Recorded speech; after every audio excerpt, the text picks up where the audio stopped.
Bonjour à toutes et à tous, on se retrouve aujourd'hui pour un nouveau tutoriel sur le CMS français PrestaShop et aujourd'hui on va voir ensemble, comment fonctionne un client sur PrestaShop, d'accord? Donc c'est une notion très importante, hein, car, en général on en a plusieurs, enfin vaut mieux.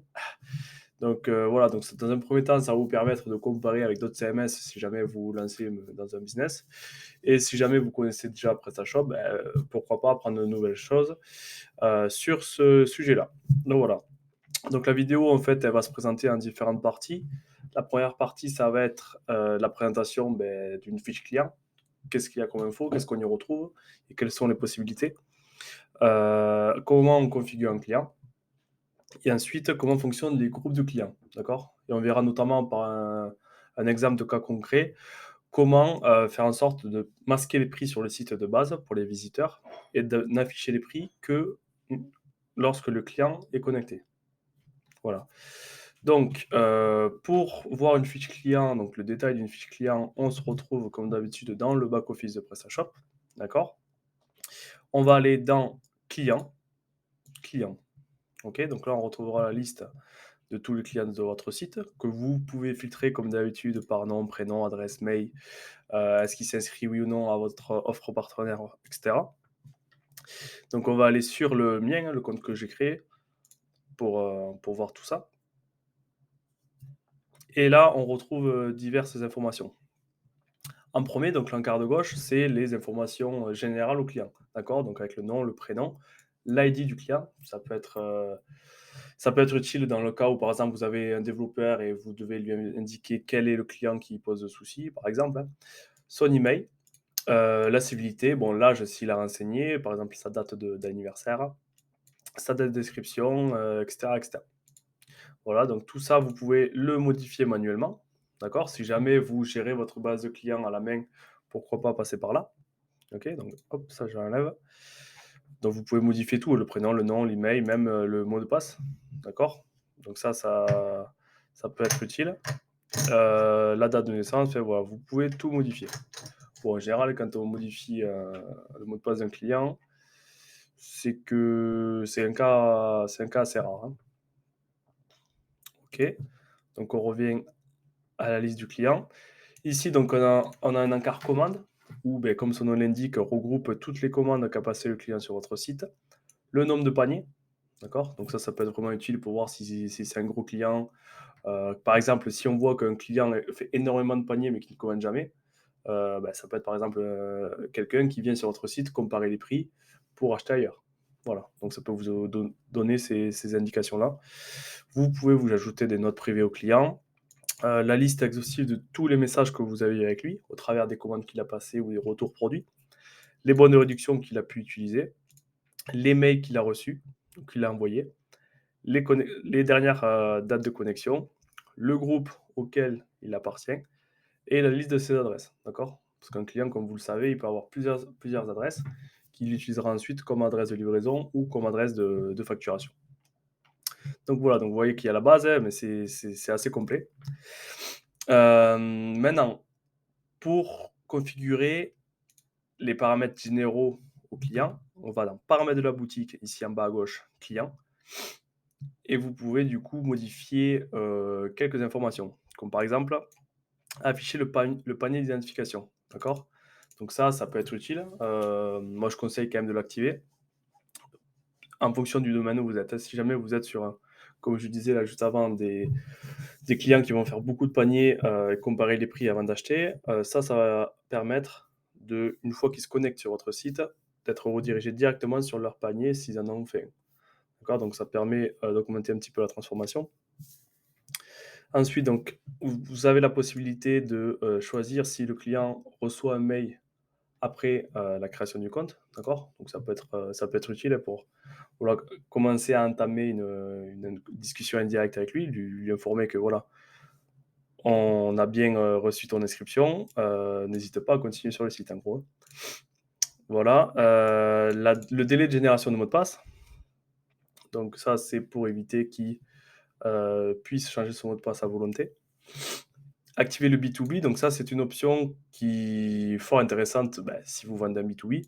et ça va permettre plusieurs choses et ça va permettre notamment d'ajouter des champs supplémentaires dans la fiche client et ça va permettre aux clients de saisir, par exemple, leur numéro de TVA Intracom, d'accord? Qui les identifie, comme professionnels.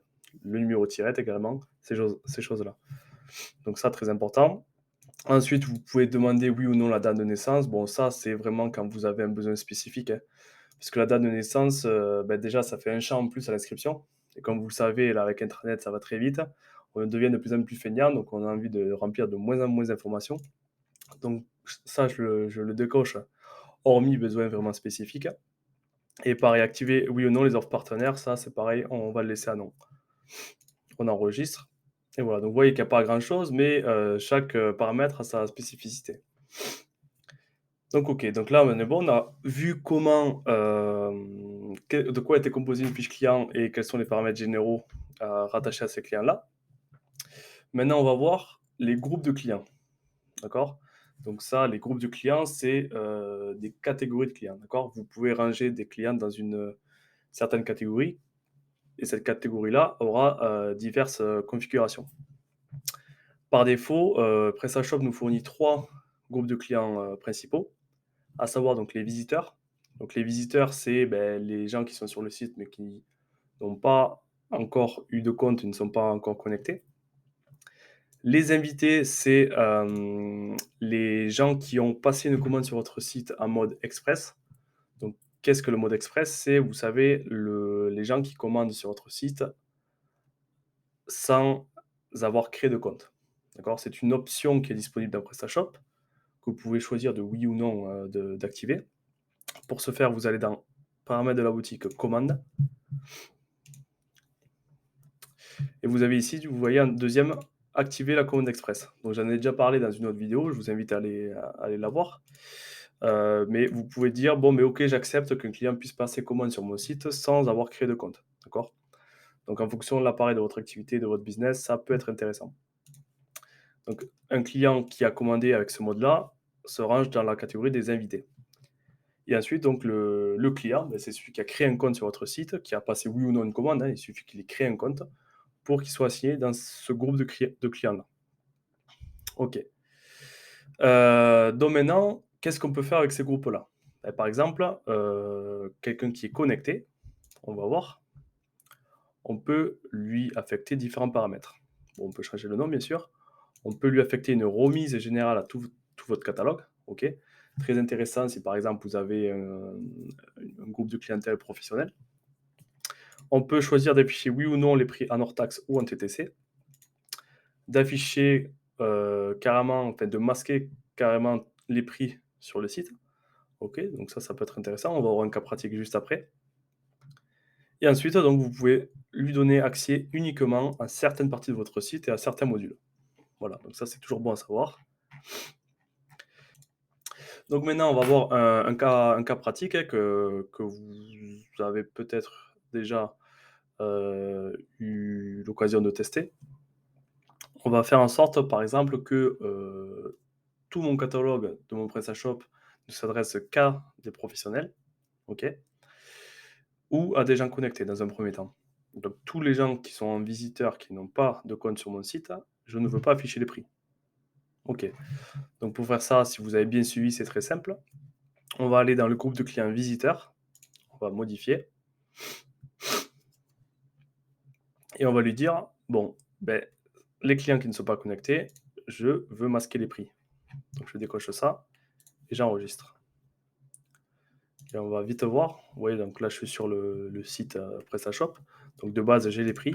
Si j'actualise, j'ai toujours les prix parce que je dois. Voilà. Bon, ça, c'est l'effet démo, hein. Je suis connecté de tout à l'heure. Donc, vu que je suis connecté, je suis dans le groupe 3, donc le groupe client, qu'on peut d'ailleurs retrouver ici. Si je vais dans client, client, j'ouvre un nouvel onglet. Si je vais sur mon compte, vous voyez, j'appartiens au groupe client. Donc, pour repasser en visiteur, je vais me déconnecter. Et vous voyez, les prix sont enlevés. Normal, parce que je suis dans le groupe numéro 1, donc visiteur. Maintenant, on peut par exemple, avoir comme ambition d'afficher les prix en TTC pour tout le monde, donc pour les visiteurs et pour les clients. Je vais le modifier de suite. Mais par contre, les clients que, j'ai ciblés en tant que professionnel, je veux afficher le prix en hors taxe. D'accord? En général, c'est ce qui se passe. En B2B, on travaille très généralement en hors taxe. Donc on va faire ça. Donc déjà, on voit que le groupe client professionnel n'existe pas, donc on va le créer. Donc on va cliquer sur ajouter ici. Ajouter, on va prendre, on va appeler pro. On va dire les prix, tu les affiches en hors taxe.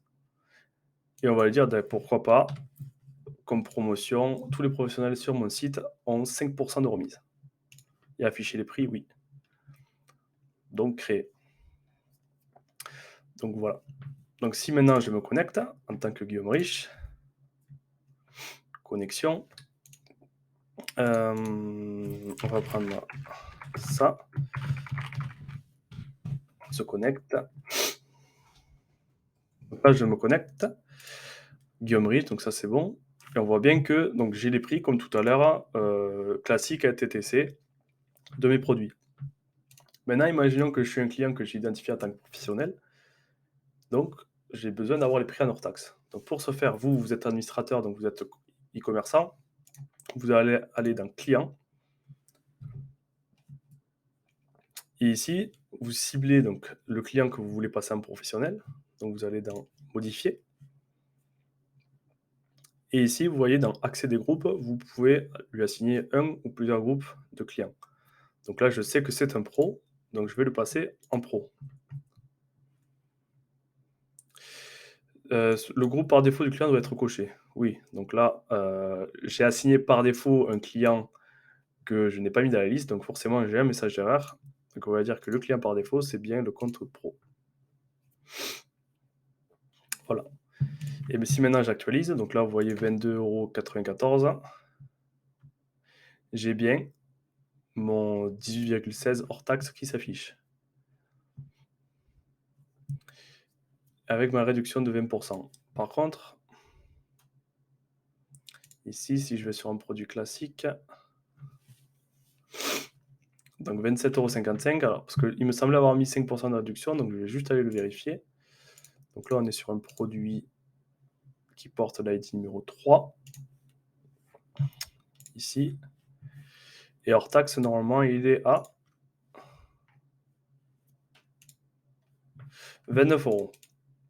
Et voilà, donc on a bien les réductions des 5%, mais il ne s'affiche pas en tant que promotion parce que pour un professionnel, ce n'est pas une promotion, par exemple, c'est ses vrais prix. Donc là, vous voyez, hors taxe, normalement, c'est 29 €, mais si on enlève la réduction des 5%, pardon, ça tombe en 27,55 €. Donc voilà. Bon, mais vous savez ce qu'il faut savoir pour gérer une base client sur PrestaShop. Si vous avez des questions, n'hésitez pas à me le faire savoir, hein. Par exemple, si vous voulez savoir comment on fait pour identifier automatiquement les clients professionnels au travers de l'activation justement de l'option B2B, je peux vous le montrer. Si jamais vous avez d'autres questions générales à PrestaShop, n'hésitez pas à m'en faire part. Je me ferai un plaisir de vous répondre et ça fera peut-être, pourquoi pas, l'objet d'une nouvelle vidéo. Voilà, merci de m'avoir écouté et à bientôt. Salut!